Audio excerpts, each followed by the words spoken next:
Thank you. Tadi eh, sebelum masuk saya mengikuti ya. Nanti mungkin nyambung ya dengan pertanyaannya Pak Afi ya. Mungkin tadi pertanyaan Pak Afi tentang dosa, karena pengertian dosa mungkin bisa berbeda ya dengan yang di Zoom ini dipelajari ya. Jadi apa namanya? Itu pertanyaan yang sebenarnya dulu juga saya saya pertanyakan dan saya gumuli juga ya. Saya Kan rasa itu pertanyaannya berulang-ulang kali, Pak. Bukan baru ini malam, sudah kita sudah sering bahas itu oh, oke dosanya. oke. Halo? Ya, oke berulang. Jadi udah sering dibahas ya Pak Lepri ya, maksudnya ya. Ini kok Afi yang ini sih angkat itu Pak. Dari materi kemuliaan kemarin dicoba diangkat 1 Yohanes 1 ayat 8 tadi. Oke, kan inti pertanyaannya adalah kenapa Yesus sudah menebus dosa kita, kita masih disebut manusia berdosa kan? Inti pertanyaan itu bukan? Betul, itu saja diangkat ayat 1 Yohanes 1 ayat 8 bahwa siapa yang berkata tidak berdosa, dia menipu diri sendiri dan kebenaran tidak ada di dalamnya. Ya, karena pengertian Jadi kok dosanya Afi, jadi hmm, kok Afi bingung di bagian ini. Ya silakan Pak. di mungkin ditampilin ya Yohanes 1 berapa tadi? Satu Yo- Yohanes 1 ayat 8, admin bisa sat- bantu ya, bisa ditayangin ya. 1 Yohanes 1 ayat 8. mana tadi ya?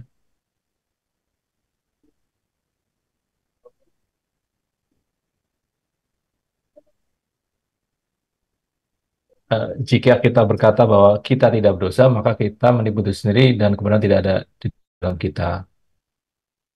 Ya, yang kau Afi pahami dari ayat ini apa maksudnya? Ya, bertentangan di mananya? Halo? Tadi kan Pak Lepri itu membahas ya Pak ya, Mhm, Allah begitu mengasihi dunia ini mhm. beserta isinya, ya kan Iya, Pak ya. Yang mhm, kita tahu bahwa di Yohanes 3 itu ayatnya yang 16, mhm. Karena begitu jadi besar kasih Allah gitu ya. betul Bapak Heeh, mengirimkan anaknya. ya, halo,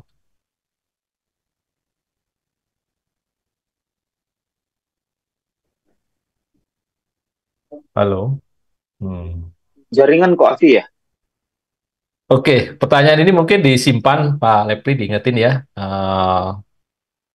Ini karena Oke, baik. pengertian tentang dosa itu, ya karena Kak Wafi kan belum pernah ikut jalan penebusan saya, materi tentang dosa itu ya. Kodrat dosa, pegas dosa, dan seterusnya. Jadi mungkin masih ada kebingungan di situ. Oke, saya mau lanjutin ini aja kalau gitu ya. Nanti ini kita bahas terakhir. Yang tadi Pak Lepri menyambungkan tentang Efesus 1:4-5 ya. Halo? Halo Pak Lepri ya. Iya, iya, Efesus iya. 1:4-5. Ya, ini pas sekali ya. Saya juga sedang membahas tentang umat pilihan ya. Jadi ini kan bicara sebenarnya eh, sebab dia yang memilih sebab di dalam dia Allah telah memilih ya. Sebentar saya ini kan. Oke, sebentar. Share.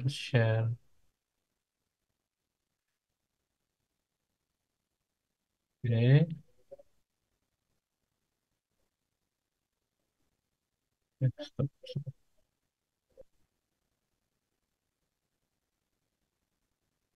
Oke. Ini kan. Iya, Sebab di dalam dia Allah telah memilih kita sebelum itu dijadikan supaya kita kudus dan tak bercacat di hadapannya. Dalam kasih ia telah menentukan kita dari semula oleh Yesus Kristus untuk menjadi anak-anaknya sesuai dengan kerelaan kehendaknya. Nah, ini tadi Pak Lepi sudah di awal menekankan bahwa berarti hidup kita itu sangat istimewa. Tidak mungkin biasa-biasa aja gitu ya Pak Lepi ya. Saat yes. ya Karena memang sejak semula Allah telah memilih kita sebelum dunia dijadikan. Nah, ini eh, terkait dengan apa eh, kita ya status kita sebagai umat pilihan. Jadi kita eh, coba masuk lagi apa yang dimaksud umat pilihan. Nah, akhir-akhir ini tuh saya sedang menggumuli ini lagi, memikirkan lagi ini. Ya, konsekuensi umat pilihan itu seperti apa?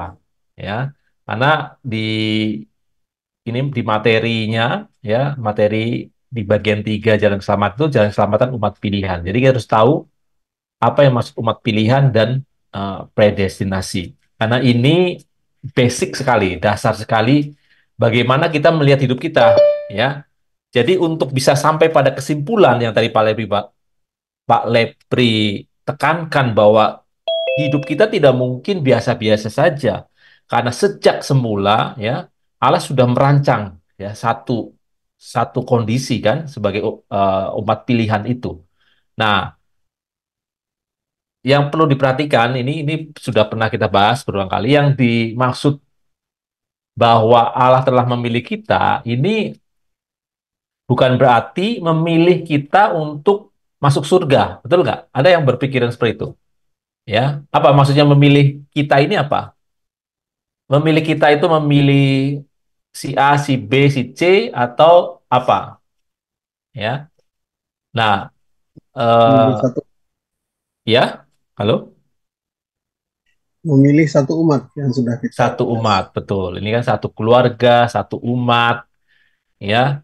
Jadi Allah sejak semula itu memang merancang satu umat, ya, dalam kehendak bebasnya, dalam kedaulatannya.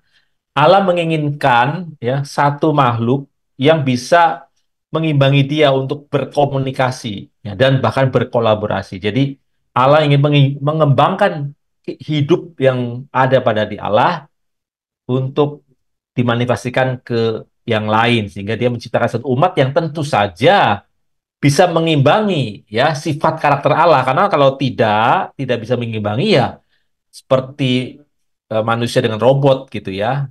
Allah menciptakan robot yang tidak punya kehendak sendiri, disetir. Jadi itu hubungan yang palsu kalau gitu.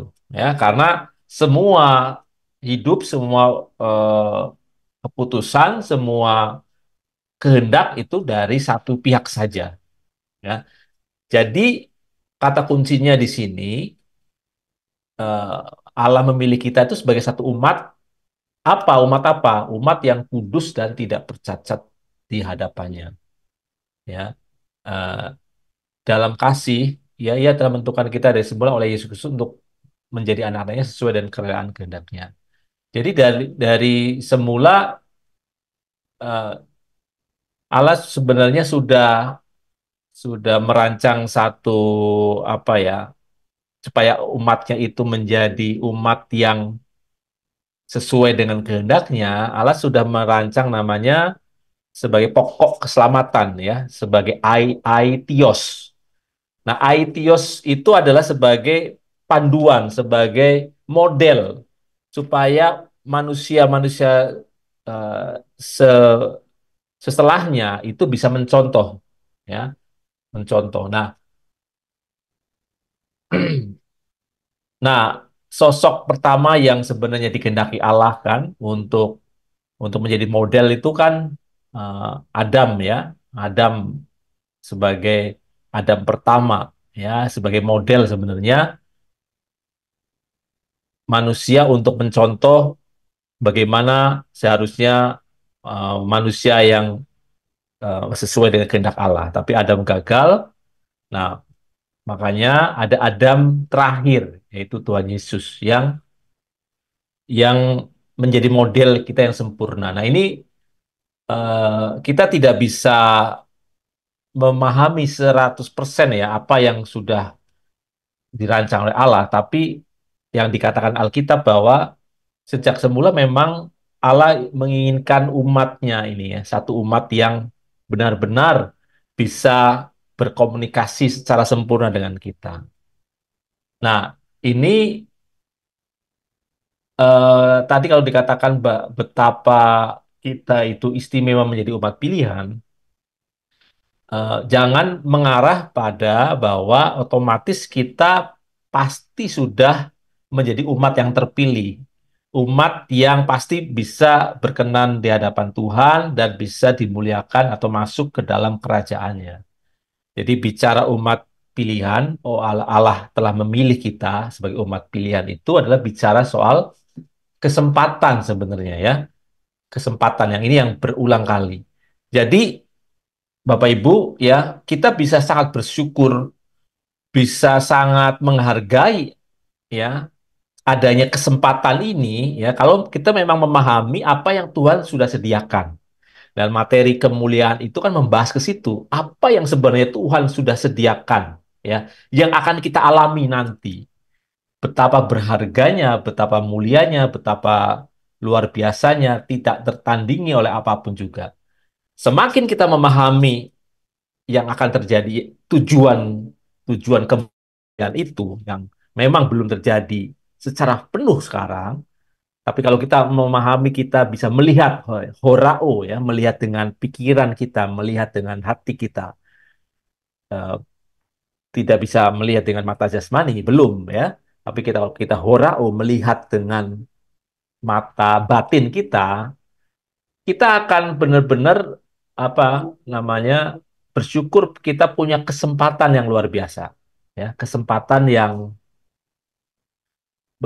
benar-benar Tuhan sudah sediakan gitu ya, Tuhan sudah sediakan.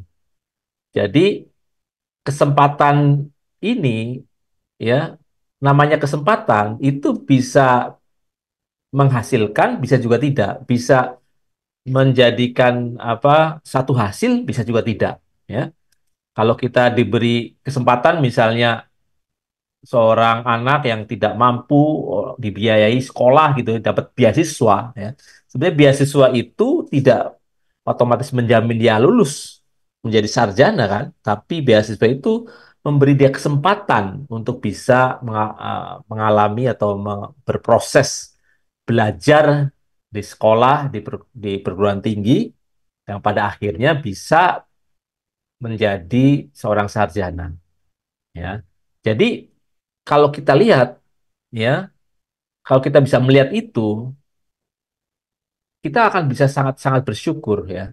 Sangat-sangat bersyukur karena kita punya kesempatan itu ya. Jadi buat saya menjadi orang Kristen itu harus sebenarnya punya tanggung jawab dan juga punya fasilitas untuk menjadi luar biasa ya. Punya fasilitas sekaligus punya tanggung jawab ya. Ingat, setiap fasilitas, setiap kesempatan, setiap modal yang Tuhan berikan itu pasti ada tanggung jawabnya. Jadi memang betul tadi yang dikatakan oleh Pri bahwa eh, kit- orang-orang yang mendapat kesempatan ini ya itu tidak mungkin Allah itu hanya merancang biasa-biasa aja, nggak mungkin. Masakan Allah yang maha besar memberi kesempatan kepada satu umat, terus umat itu ya biasa aja dalam seluruh aspek, gitu ya. Seluruh keberadaannya, baik jasmani, jiwa, rohani, seluruh akal budinya, ya. Karena manusia yang dikehendaki Allah tentu saja menjadi manusia yang sempurna dalam segala hal, ya, dalam seluruh aspek hidupnya menjadi manusia utuh, ya, yang punya tubuh, jiwa dan roh yang sehat, yang bisa mencerna apa yang Tuhan kehendaki, sekaligus juga bisa mengimplementasikan atau mencerminkan ya kekayaan karakter Allah itu dalam hidupnya. Jadi ini yang apa eh, benar-benar kita harus bisa melihat ya. Jadi kalau itu mau pengetahuan kebenaran ini punya dampak ya, kita harus hayati. Apakah kita sudah sungguh-sungguh memahami ini? Nah, sebelum ke situ ya, lebih lanjut. Nah, secara praktis apa yang disebut dengan umat pilihan itu ya, eh, siapakah yang telah Allah pilih ya buat kita ya, itu sudah pernah dibahas ya, masih ingat ya, itu ada diagramnya. Nah, siapa coba yang bisa memberikan gambaran siapa sebenarnya umat pilihan itu? yang dimaksud di Efesus 1:45 ini? Ada? Ya, masih ingat nggak? Siapa yang dipilih Tuhan itu, semua umat pilihan? Nah, mungkin saya kasih gambarnya, ada yang bisa jelasin ya ini? Ya, who are God's elects? Ada yang bisa ini pernah saya jelaskan juga. Ya, siapa? Ayo, ini materi dasar nih ya, harus harus lotok ini, harus paham bener nih. Karena untuk bisa mencapai yang tadi Pak Lepri tekankan, betapa kita istimewa. Kalau nggak ngerti ini, nggak tahu istimewanya Pak Lepri. Iya nggak? Iya, iya, Pak. Ini Ya, menarik, saya lihat ayatnya ini sama dengan ayat. Ini beberapa ayat ini, termasuk ayat ini juga saya mau angkat ini, bahwa salah satu apa ini, rancangan Bapak itu terbukti bahwa Bapak itu merancang hidup kita ini dengan rancangan yang luar biasa, bahwa hidup kita ini tidak biasa-biasa, itu bahwa ia sabar terhadap kamu karena ia mengendaki supaya jangan ada yang binasa. Ini ayat juga ini juga nih. Ya, ya, Pak. pas lah. Ya, Pak Lepri membuka, saya melanjutkan nih. Oke, mungkin Pak Lepri bisa pandu nih teman-teman untuk memahami ini. Siapa disebut umat pilihan itu, ya kan? Nah, ini masih singkatan-singkatan nih. Maksudnya apa nih? Pak, kalau nggak salah, kalau di Perjanjian Lama, umat pilihan itu bangsa Israel, Pak. Ya, oke. Nah, jadi hanya bangsa Israel aja disebut umat pilihan.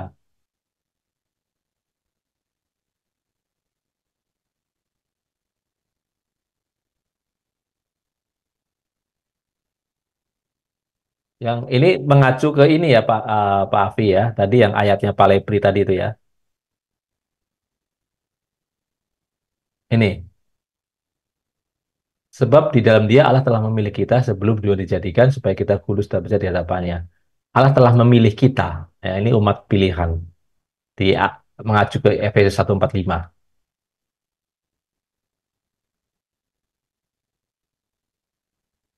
Oke, ada yang bisa menjelaskan ini?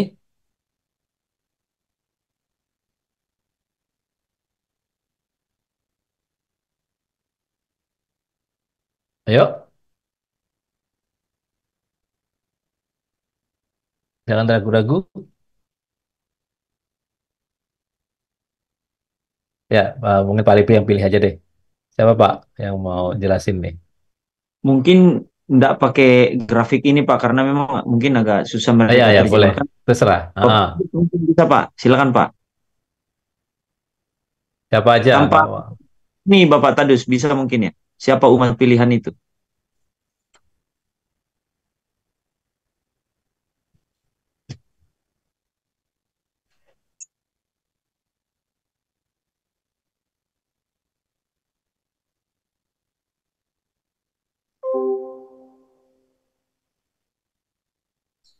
Pak Onton mungkin tampilkan grafik yang lama yang itu yang lengkap itu bisa. Yang tadi. Yang grafik yang lengkap itu yang ada yang dulu yang lengkap yang banyak itu. Saya ada cari grafiknya tadi tapi tidak nemu. Yang Oh iya, itu ya, pernah saya bikin yang lengkap ya. eh saya mesti cari juga itu.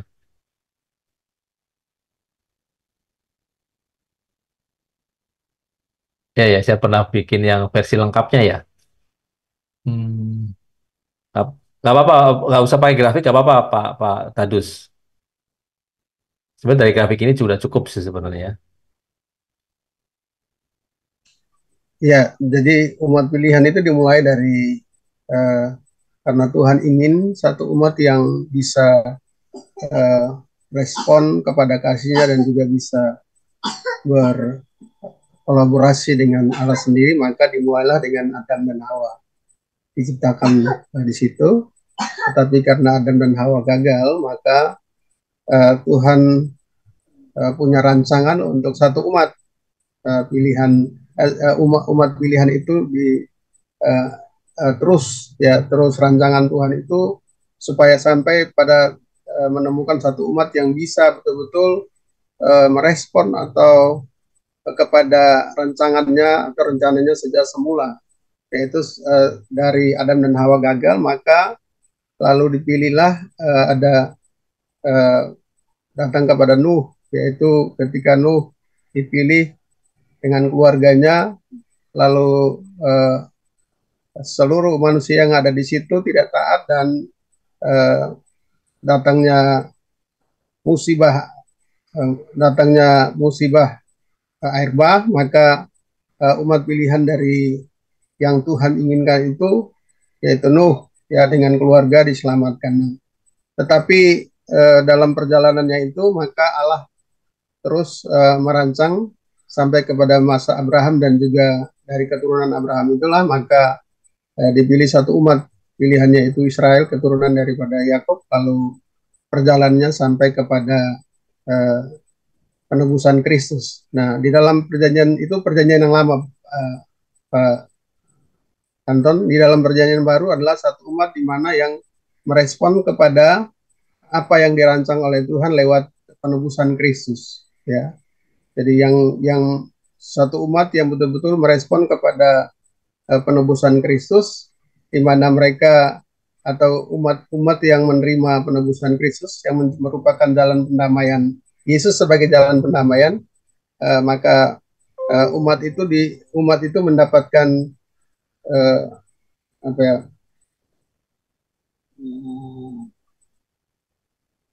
mendapatkan hak istimewa ya atau mendapatkan hak istimewa untuk menjadi satu umat di mana apa namanya kalau di dalam Yohanes 1 ayat 12 itu menjadi anak-anak Allah.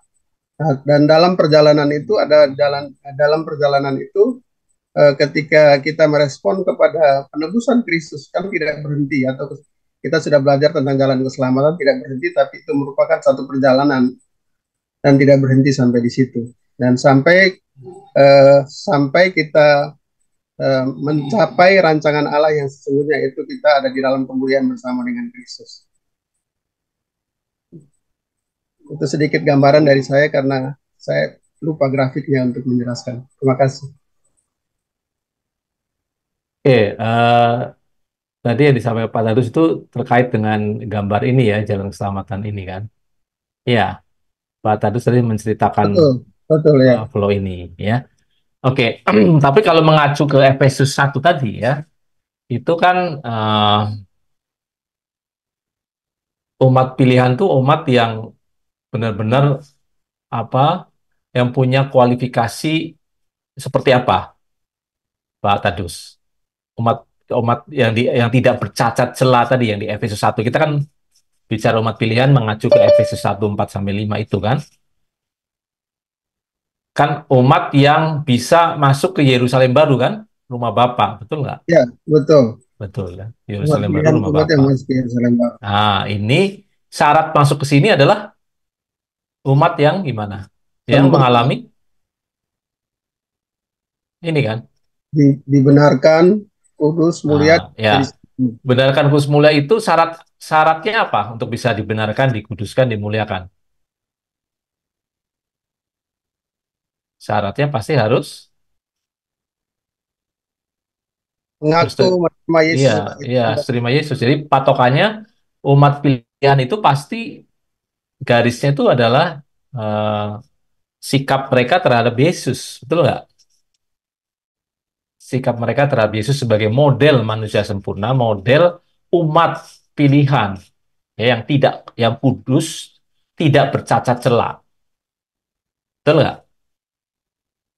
Ya, jadi yang dimaksud Efesus 1:45 itu memang umat yang mau nggak mau harus sudah mengenal Kristus, bukan hanya mengenal percaya secara kognitif, ya, menjadikan Yesus sebagai Tuhan dan Juru Selamat, bukan saja sampai di situ, tapi benar-benar mengalami, ya, apa namanya, bisa menyerupai, bisa mengenakan, ya. Nah, proses mengenakan pribadi Kristus itu mengalami proses dibenarkan, dikuduskan sampai masuk kepada proses dimuliakan. Ya, jadi yang disebut umat pilihan adalah ya tentu umat yang bisa mengalami proses ini, betul nggak? Ya, yang umat pilihan yang terpilih ya. Jadi umat umat pilihan ini umat yang punya kesempatan untuk mengalami proses ini, ya proses ini nih, sampai ke sini. Umat pilihan itu umat yang bisa yang punya kesempatan mengalami proses ini, dan yang terpilih adalah umat yang sampai ke sini, ya karena kalau orang umat itu dikasih kesempatan belum tentu dia menggunakan kesempatan itu untuk sampai di sini, ya.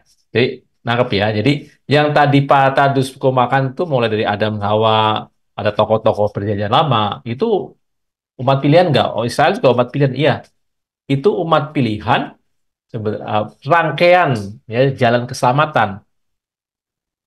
Tokoh-tokoh perjanjian lama itu pasti pilihan Allah, ya. Mulai dari Nuh, ya, Abraham, Nuh, gitu ya. Nuh dulu, Abraham, itu tokoh-tokoh yang dipilih Tuhan untuk bisa menghadirkan umat pilihan yang dikehendaki Allah itu.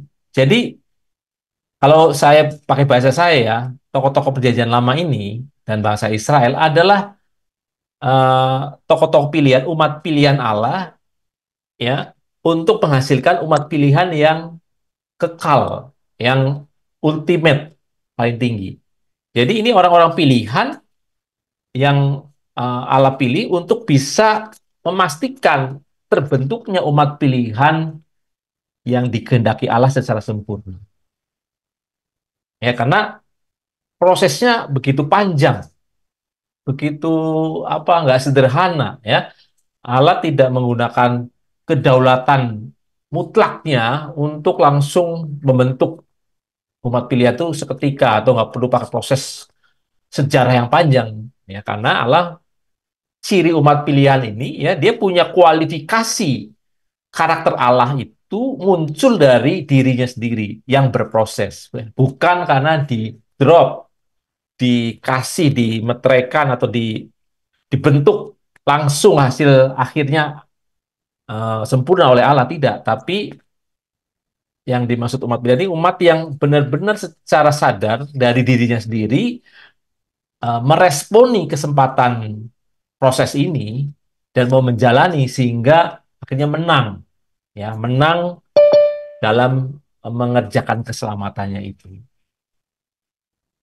Ya, jadi yang dimaksud dengan umat pilihan tentu saja adalah uh, tentu saja orang-orang yang hidup di dalam perjanjian baru kan,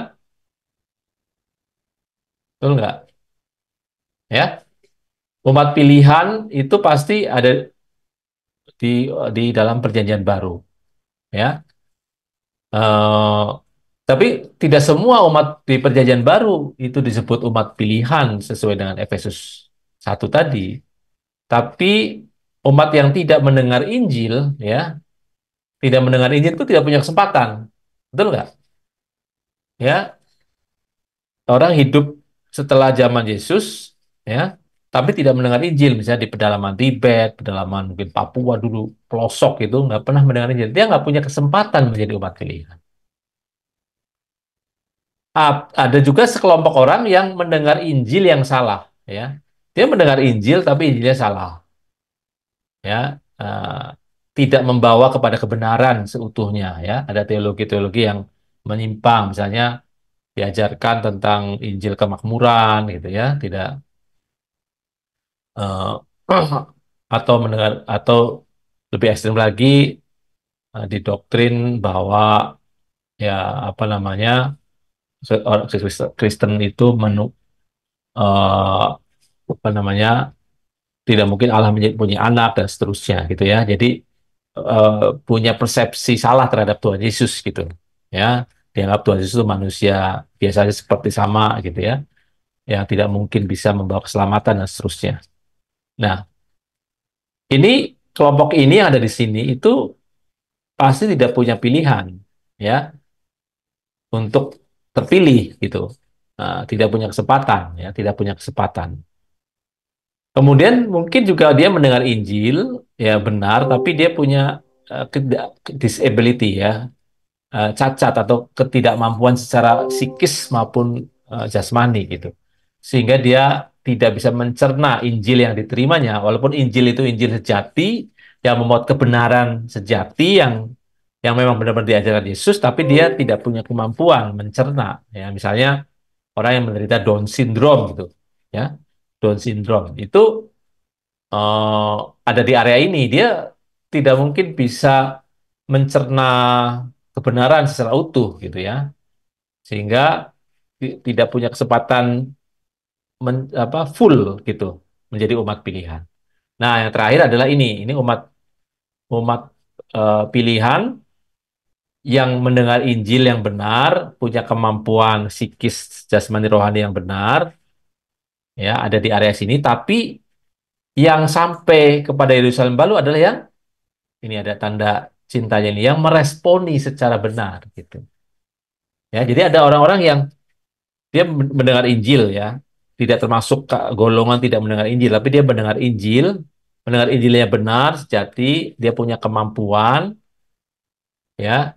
Tapi kalau dia tidak memilih ikut jalan Tuhan, ya jalan keselamatan orang percaya, ya dia nggak akan terpilih, ya tidak akan terpilih.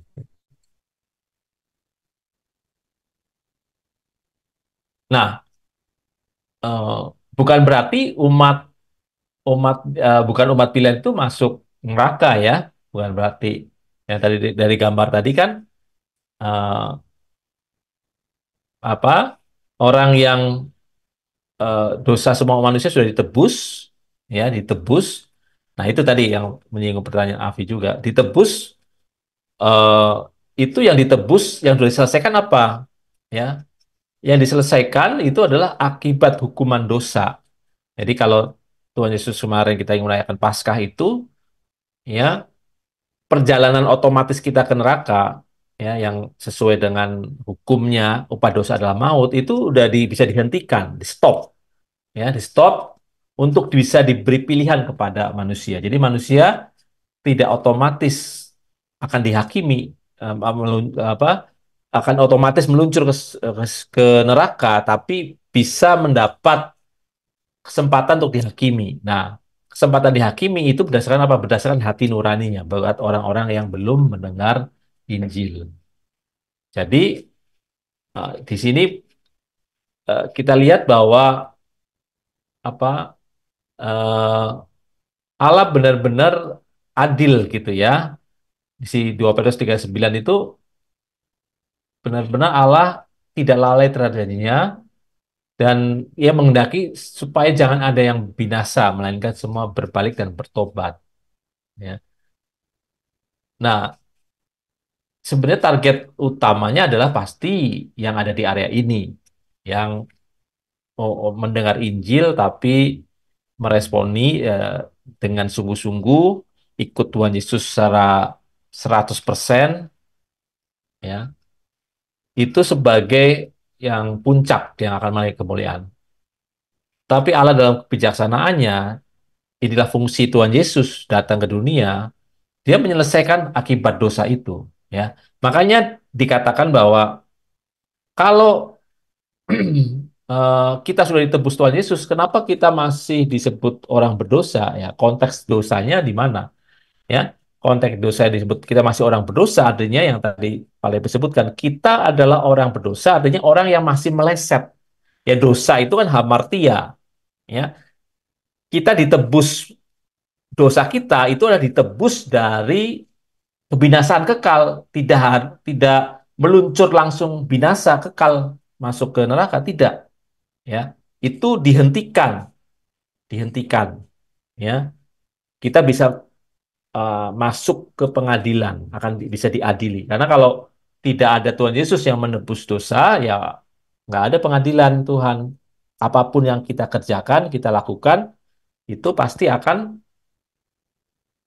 tetap membawa kita kepada kebinasaan kekal ya, karena tidak ada seorang pun yang sanggup membayar hutang dosanya kecuali manusia yang sempurna, ya manusia yang sudah mengenakan rupa Allah dan mengorbankan dirinya untuk menebus kita, ya, yang terwujud di dalam diri Tuhan Yesus. Itu tidak mungkin ya, tanpa Yesus kita bisa menghindari ya maut itu. Nah, saat kita ditebus ya, kita masih dikatakan tidak otomatis kita tepat ya, tidak, kita masih dalam kondisi hamartia ya, ada dalam kemelesetan, karena kemelesetan yang kita alami itu tidak otomatis begitu terima Yesus itu langsung tepat sasaran gitu ya, itu melalui proses. Jadi konteks bahwa tadi 1 Yohanes 1 bahwa apa, kalau orang mengatakan dia tidak berdosa ya dia mengingkari kan, yang jelas dong ya, walaupun kita sudah terima Yesus kita tetap tetap dikatakan manusia berdosa dalam konteks manusia yang masih meleset ya. Tapi manusia yang meleset ini kalau dia ikut jalan Tuhan, ikut mengerjakan keselamatan, makin lama kemelesetannya makin diperkecil sehingga makin tepat dan akhirnya pada satu titik dia dibenarkan, dikuduskan dan akhirnya dimuliakan yang mendapat tempat di dalam Yerusalem baru atau di dalam rumah Bapa itu. Ya, jadi sebenarnya sekaligus bisa menjawab pertanyaan Pak Afi bahwa konteks bahwa walaupun kita sudah ditebus oleh Tuhan, kita masih manusia berdosa, konteksnya adalah kita masih manusia yang meleset dari kehendak Allah yang sempurna. Karena proses kita menepati kehendak Allah yang sempurna itu berlangsung sepanjang hidup kita, ya. Puji Tuhan, ini Pak Anton menjabarkannya jelas sekali. Nah, ini yang saya cari nih Pak, ini yang saya bisa terima, ini penjelasan Bapak ini luar biasa ini. Nah, itu saya bisa terima. Terima kasih, puji Tuhan Pak. Ya, jadi Pak Ali harus mengerti ya maksud konteks apa konsep dosa dulu, ya. Dosa yang dimaksud di Perjanjian Baru itu umumnya hamartia Pak Abi. Hama itu kemelesetan, ya. Nah, ini yang sering salah kita. Dulu juga saya punya konsep seperti itu, Pak Abi, bahwa Yesus menebus kita ya sudah selesai. Sebenarnya kita sudah sempurna gitu. Sebenarnya kita sudah sempurna. Kenapa kita sering meleset itu apa? Ya itu sebenarnya manusia lama kita. Jadi kita yang harus kita lakukan adalah kita confess apa ya? Confess mengakui bahwa kita tuh sudah kudus, manusia yang sempurna kudus. Jadi eh, tidak melihat adanya yang disebut kodrat dosa tadi atau tabiat dosa yang tadi Pak Lepri sebutkan. Jadi Tuhan Yesus itu menyelamatkan kita itu memang apa ya, hukuman dosanya itu ditanggung ya, upah dosa maut itu ditanggung Yesus. Tapi kodrat dosa atau tabiat dosa ya itu adalah sesuatu di dalam diri kita yang em, bisa menghasilkan tindakan dosa itu masih ada gitu. Nah, itulah inti kunci pernyataan Paulus, kerjakanlah keselamatanmu dengan takut dan gentar. Kerjakan keselamatan takut gentar itu artinya mengerjakan, mematikan kodrat dosa atau tabir dosa, mengubah dari manusia lama yang masih berkodrat dosa menjadi manusia baru yang berkodrat ilahi. Saya tambahkan Itu Pak, ya. saya tambahkan. Jadi ayat yang dikatakan di 1 Yohanes 1:8 itu dikatakan bahwa jika kita berkata bahwa kita tidak berdosa, di situ Yohanes sebagai penulis ya menggunakan kata benda, bukan kata kerja. Jadi dia menggunakan kata benda dosa di situ, bukan kata kerja. Nah, kenapa menggunakan kata benda? Itu untuk menekankan dosa sebagai sifat dasar dalam tabiat manusia. Tadi Pak Anton udah jelasin ya. Itu supaya menekankan dosa. Jadi bukan dosa yang dikerjakan. Ya, bukan dosa yang dikerjakan selanjutnya, tetapi dosa dalam bentuk kata benda di situ. Penulis menggunakan kata benda dosa di situ, bukan kata kerja. Nah, maksudnya apa? Penulis Yohanes ingin menekankan bahwa dosa itu sebagai sifat dasar dalam tabiat dosa. Nah, tadi saya jelaskan di Roma 7 bahwa tabiat dosa itu ada di dalam kita. Yesus datang menyelesaikan hukum dosa dan hukum maut. Roma 8 ayat 2.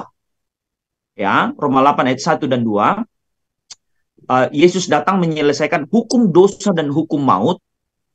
Bukan berarti tabiat dosa itu selesai dalam kita. Tidak. Ada tabiat dosa di dalam kita yang belum selesai. Yang harus kita matikan keinginannya. Ya, kita menanggalkan kodrat dosa dan kita mengenakan kodrat ilahi. Nah, Yohanes di situ penulis mungkin berargumentasi terhadap mereka yang menegaskan bahwa dosa tidak ada sebagai sifat dasar. Artinya yang seperti Ko Afi tadi bilang, bahwa kita ini sudah terima Yesus, artinya sudah tidak ada dosa. Gitu kan? Nah, ternyata yang dimaksudkan di situ bahwa masih ada sifat dosa di dalam kita. Jadi dikatakan siapa yang berkata bahwa kita tidak berdosa, ia menipu diri sendiri. Bahkan kebenaran tidak ada di dalam diri orang itu. Kira-kira mungkin melengkapi itu, Pak Afi. Terima kasih. Ya, betul sekali. Ya, tadi secara gramatikalnya Pak Lepe menjelaskan bahwa kalau orang menyangkali bahwa dirinya tidak ada tabiat dosa, ya, maksudnya kata tidak berdosa itu yang kata benda itu maksudnya bukan yang dikerjakan gitu ya, sesuatu perbuatan gitu ya, Pak Lepri ya. Tapi Iya. betul nggak? Ya, karena apa? Nah, ini terkait dengan orang Yahudi gitu. Orang Yahudi itu menganggap dirinya tidak berdosa kalau sudah melakukan checklist seluruh hukum Taurat, betul nggak? Nah, ini konteksnya Yohanes menulis. Ya, itu. Ya, betul. Ya. Jadi nanti teman-teman tuh bisa nyambung sendiri loh. Ini firman Tuhan tuh luar biasa. Aduh, benar-benar deh. Saya ngomong gimana ya? Jadi makin lama dipelajari itu kita makin ngerti gitu bahwa utuh kebenaran. Jadi Yohanes tuh ngomong orang Yahudi memang kurang ajar sih ya. Mentang-mentang ya, Pak Lepri ya. Kan dia punya hukum yang luar biasa kan sebenarnya dibanding bangsa lain dia oke kan? Betul nggak? Ya. Nah, dia merasa dengan checklist ya ada 613 misspot ya. Ya. Kalau dia lakukan semua itu dia merasa tidak berdosa. Betul nggak? Karena nah ini karena dosa buat bangsa Israel, orang Yahudi adalah melakukan perintah hukum Taurat itu, checklist gitu. Ya. Nah, kalau Afi nangkep nggak sampai sini? Eh, udah bisa nangkep Pak, betul. Yang tadi Bapak jabarkan di depannya tuh lebih dahulu yang di depannya Bapak itu benar. Jadi kita tadi kan Bapak kan bilang kan bahasa sederhananya kita tuh masih manusia meleset gitu ya Pak ya. Ya. Nah itu benar tuh Pak. Iya. Iya. Okay. Gitu. Puji Tuhan lah Pak, saya udah sedikit lebih maju. Ada pembahasan begini kan kita lebih mengerti ya Pak ya. Ya. Sebab apa Pak? Kan sewaktu-waktu kan kita bisa menginjili orang Pak, bisa menginjili orang, ya kan? Benar kan Pak? Ya kan? Menginjili orang itu juga pasti banyak bertanya kepada kita loh Pak. Iya, ya masih banyak bertanya. Nah, kalau kita ada basic beginian, kita sudah ada modal, kita bisa counter mereka, bisa memberikan jawaban yang menurut saya itu mereka bisa terima begitu. Ya. Oke, Pak Abi nanti ikutin terus ya. Ini akan makin menarik ya firman Tuhan itu. Betul Pak, betul ya. Pak. Yang jelas ya Pak Afi ya, kita belajar firman itu bukan hanya berhenti pada pengetahuan atau knowledge atau wow gitu ya udah tahu nih, tapi harus memberi impact ya pada kita karena sebenarnya perbedaan kekristenan dengan menurut saya kepercayaan lain gitu ya. Kekristenan itu tidak pernah berbicara soal tuduh apa yang dilakukan gitu, tuduh ya, checklist gitu loh. Kalau bahasanya itu syariat gitu. Bukan soal kewajiban syariat tertulis ini harus begini, harus puasa, harus memberi persembahan sekian-sekian bukan. Bukan tuduh tapi to be. being, menjadi to be, menjadi tadi kata benda itu sesuatu, ya, suatu yang kondisi eksisnya itu sempurna di mata Tuhan. Ya. Jadi kalau sudah punya kondisi sempurna, ya dia melakukan apapun dia akan sempurna gitu, akan benar, akan tidak meleset ya, bahasanya itu lebih tepatnya gitu. Ya, tepat sasaran. Kalau sudah di dalam dirinya punya ketepatan, ya apa yang dilakukan pasti akan tepat. Nah, itu yang ditekankan oleh Yohanes gitu ya. Kalau kamu orang Yahudi mengaku bahwa kamu tidak berdosa, ya kamu menipu dirimu sendiri karena kamu tidak melihat ada karakter dosa, ada tabiat dosa, ada pangkalan dosa ini yang apa namanya? Ini nih Pak, saya lihat sebentar ya. Makanya di Eh, ya gimana Pak Repri? disambung di ayat 9-nya itu kan tadi kan ayat 8. Disambung di ayat Hmm, 9 itu jika kamu ya mengaku dosa kamu ia setia dan dan adil adil. mengampuni. Ya, Menarik. betul. Artinya kalau soal perbuatan dosa selama diampuni, Allah itu setia dan adil. Artinya selama kamu mau membereskan akan beres gitu ya, Pak Repri ya. Iya, Pak. Selama kamu mau membereskan, selama kamu hidup mau membereskan, ya habis. Nah, yang dimaksud ini pangkalan dosa itu ini istilahnya pangkalan dosa, tabiat dosa, kodrat dosa, apalagi ya. Ini sama ya. Jadi kalau perbuatan dosa kelihatan di atas ini ya, tapi sebenarnya pangkalan dosa nggak kelihatan tuh kayak akar gitu. Ini ada akar iri hati, akar akar akan gila hormat, akar percabulan dan seterusnya banyak akar. Nah, ini nggak belum tentu selalu kelihatan di luar gitu, ya. Buktinya apa, ya? Seperti orang Yahudi ini bisa tidak muncul. Misalnya orang yang masih punya akar percabulan, ya. Kadang ada hukum Taurat jangan berzina, jangan berzina kan, jangan mengingini harta orang lain dan seterusnya. Dan hukumannya jelas gitu kan, hukumannya tuh bisa fatal. Dia bisa tidak melakukan, ya. Dia tidak melakukan perzinahan ya karena ada takut dihukum itu ya ada takut sanksi masyarakat dihukum dan seterusnya tapi sebenarnya masih ada di sini nih nah ini sebenarnya kekristenan itu datang ya yang Tuhan Yesus datang ya itu untuk memenangkan ini loh mematikan ini loh supaya bersih benar-benar bersih itu dioperasi sampai dalam bukan cuma yang di luar nah kalau syariat itu cuma ngomongin yang di luar di sini nih nah ini nggak akan pernah beres kalau ini dikekang ditakut-takuti di apa ini kelihatannya mungkin baik gitu ya kelihatannya baik tapi di sininya masih membara di situ nah ternyata manusia sempurna yang dikehendaki Allah adalah manusia yang intinya itu udah habis gitu di sininya pangkalannya bukan pangkalan dosa tapi pangkalan kodrat ilahi ya pangkalan kesucian bukan lagi pangkalan iri hati pangkalan gila hormat pangkalan perjamuan tapi pangkalan kesucian nah ini yang tantangan kita, ya tantangan kita. Nah, tadi yang nyambung sama Pak Lepi omongkan, betapa kita harus bersyukur bahwa kita orang istimewa, umat pilihan itu istimewa, karena mengetahui ini kan, kebenaran ini kan. Luar biasa loh, kalau kalau tahu kebenaran ini, kita tahu musuh kita, betul nggak? Ya kan? Jadi tahu nih, musuhnya buat kita siapa? Diri Adalah sendiri diri kita sendiri, bukan jangan nyalain iblis juga gitu. dari saya. Nggak usah diajarin sudah inisiatif sendiri gitu kan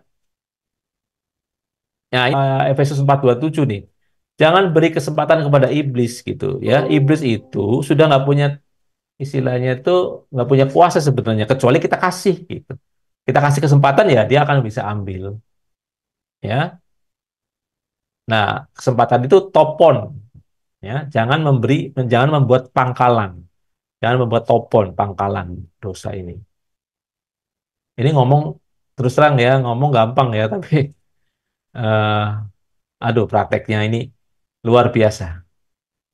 Ya, ini ada satu waktu ya teman-teman ya. mungkin saudara semua ya, kita merasa kita tuh sudah menang gitu ya, nggak ada salah satu iri hati di sini misalnya, atau ada cabulan ya. Tapi ya Tuhan itu bisa bukain loh bahwa ada satu kejadian yang bisa memicu ini keluar, gitu. Ya. Tuhan bisa bisa membukakan itu. Jadi kita nggak mungkin bisa sombong sebenarnya. Kalau sudah tahu kebenaran ini nggak mungkin bisa sombong. Mana ada yang bisa menjamin kita nggak punya pangkalan ini? Ada nggak teman-teman di sini yang menjamin tidak nggak lagi punya pangkalan di sini? Ya, bahkan mungkin tokoh yang dianggap suci pun kalau kalau dia menganggap bahwa dia tidak ada pangkalan, berarti dia tadi yang Yohanes 1 itu, Pak, Menipu ya diri sendiri. menipu diri sendiri itu, betul nggak? Misalnya tokoh yang disucikan lah, tokoh agama yang disucikan udah itu, terus dia menganggap bahwa saya sudah bersih gitu, tidak ada pangkalan lagi. Nah, itu tadi Yohanes 1 tadi, dia menipu diri sendiri gitu. Yang tahu siapa yang bisa memastikan ya hanya Tuhan gitu. Jadi jadi lucu juga ya Pak Lepri ya kalau kita tuh apa sombong rohani itu benar-benar lucu ya dengan benar nggak? Mana bisa kita sombong ya secara rohani ya Iya. siapapun. Kalau tahu kebenaran ini, tapi kalau taunya seperti orang Yahudi yang di atas ini, yang checklist ya, syariat checklist ya bisa sombong, betul nggak? Seperti yang orang kaya di Matius 19 ya, Pak Leti ya. Orang kaya yang datang kepada Yesus itu Matius 19 kalau nggak salah itu. Lukas 18 juga ya. Lukas 18. Lukas 19 ya, 18 19 tuh. Nah, itu dia datang kepada Tuhan Yesus sebenarnya mau mau legitimasi gitu. Saya itu sudah melakukan sebuah hukum, jadi harusnya saya berhak mendapat label sempurna gitu.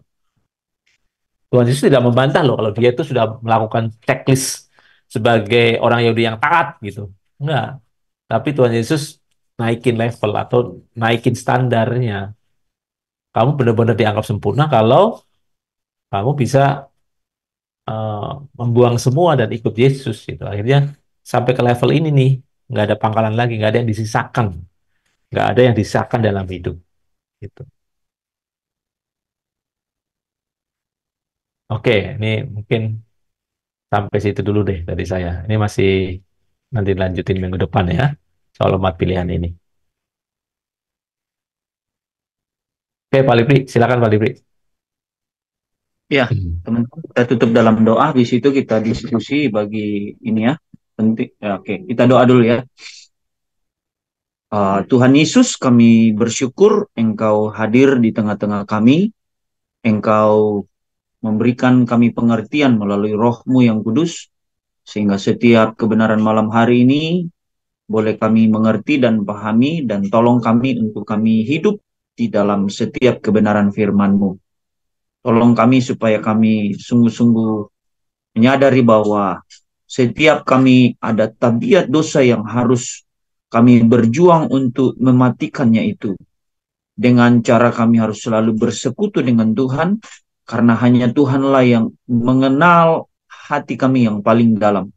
Tuhanlah yang mengenal pribadi kami. Biarlah Tuhan menolong kami supaya kami selalu melekat dengan hati Tuhan, supaya kami menyadari kehidupan kami ini, bahwa hidup kami ini harus terus dibaharui, dipulihkan, sehingga kehidupan kami terus semakin naik dan tidak turun.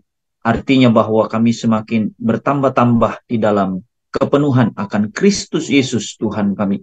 Terima kasih untuk setiap kebenaran yang sudah Engkau nyatakan malam hari ini. Kami akan melanjutkan dengan diskusi, urapi kami, agar setiap kebenaran-Mu yang murni, yang sungguh-sungguh daripada Engkau nyatakan di dalam setiap kami. Terima kasih Bapa, dalam nama Tuhan Yesus, saudara yang diberkati Tuhan, bersama-sama kita katakan amin. Amin.